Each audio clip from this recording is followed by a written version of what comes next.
ଧର ତମ ଶଙ୍ଖା ଆଉ ନିଅ ତମ ସିନ୍ଦୁର।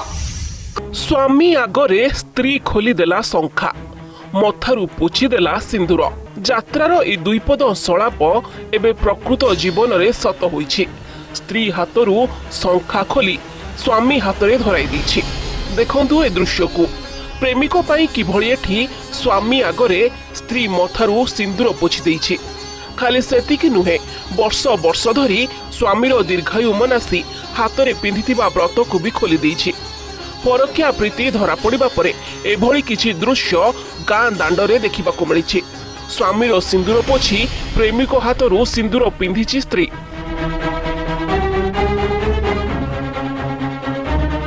ଢେଙ୍କାନାଳ ଜିଲ୍ଲା ଭୁବନ ବ୍ଲକ ବଡ଼କାଠିଆ ଗାଁର ଏ ଦୃଶ୍ୟ।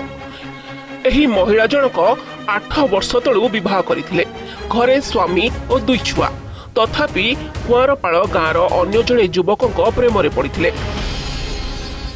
ମହିଳାଙ୍କ ସ୍ୱାମୀ ଯେଉଁ କମ୍ପାନୀରେ ଡ୍ରାଇଭର କାମ କରନ୍ତି, ସେହି କମ୍ପାନୀରେ ଯୁବକ ସିକ୍ୟୁରିଟି ଗାର୍ଡ ଭାବରେ ଚାକିରି କରନ୍ତି।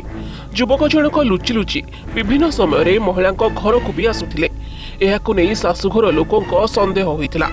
ଅଗଷ୍ଟ 2 ତାରିଖ ଶନିବାର ରାତି ସ୍ୱାମୀ ଘରେ ନଥିବାର ସୁଯୋଗ ନେଇ ପ୍ରେମିକକୁ ଘରକୁ ଡାକିଥିଲେ ମହିଳା। ଛୁଆ କାନ୍ଦିବାରୁ ତାଙ୍କ ଶାଶୁ ବିଳମ୍ବିତ ରାତିରେ କବାଟ ବାଡ଼ାଇଥିଲେ। ହେଲେ କେହି କିଛି ନ ଶୁଣିବାରୁ ବାହାର ପଟୁ କବାଟ ବନ୍ଦ କରିଦେଇଥିଲେ।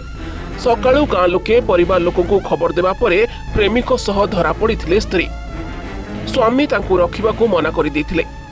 ଏହାପରେ ଗାଁ ଲୋକଙ୍କ ସାମ୍ନାରେ ବେକରୁ ମଙ୍ଗଳସୂତ୍ର, ହାତରୁ ଶଙ୍ଖା ଓହ୍ଲାଇ ସ୍ୱାମୀ ହାତରେ ଦେଇଥିଲେ। ଆଉ ମୁଣ୍ଡରୁ ବି ପୋଛି ଦେଇଥିଲେ ସିନ୍ଦୁର। ପରେ ପ୍ରେମିକ ହାତରୁ ମଥାରେ ସିନ୍ଦୁର ପିନ୍ଧି 2 ଛୁଆ ଓ ସ୍ୱାମୀକି ଛାଡ଼ି ତାଙ୍କ ସହ ଚାଲି ଯାଇଥିଲେ। ଏହି ଖବର ଏବେ ସୋସିଆଲ ମିଡିଆରେ ଭାଇରାଲ ହେବାରେ ଲାଗିଛି।